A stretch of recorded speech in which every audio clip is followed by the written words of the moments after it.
It was March 3rd, 2006, when two people missed the sailing they wanted to catch from Horseshoe Bay to Nanaimo. They both found themselves waiting and noticing each other.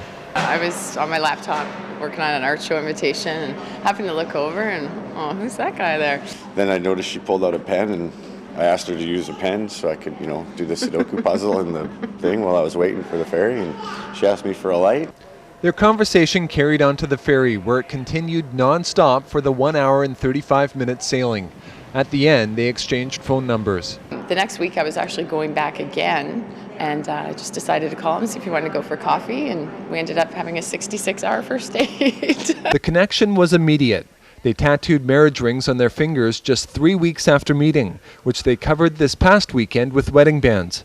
On Friday night, 3 years after their initial meeting, they married on BC Ferries with 50 guests looking on. We met on the ferry, so we thought, well, that'd be amazing to get married right where we met, There was no practice run, just a short but beautiful ceremony with vows and the exchanging of rings. Like looking at her and how stunning she was, like in her wedding dress and everything, it's just like you take that one breath and wow, yeah. It was amazing. You always have an idea in your head of how everything's going to go, and then the last minute, this will change or that'll change. I was a little stressed out about a few things, but BC Ferries, everyone was amazing.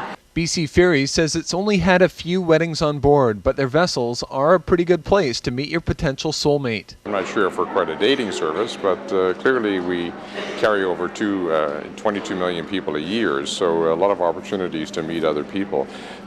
The couple plan on finishing renovations to their home in Yaklulit before moving to Victoria, middle ground for a born and bred Nanaimo guy and a city gal from Ontario. All because of their fateful meeting 3 years ago. Something like this, it just happens when you least expect it, really.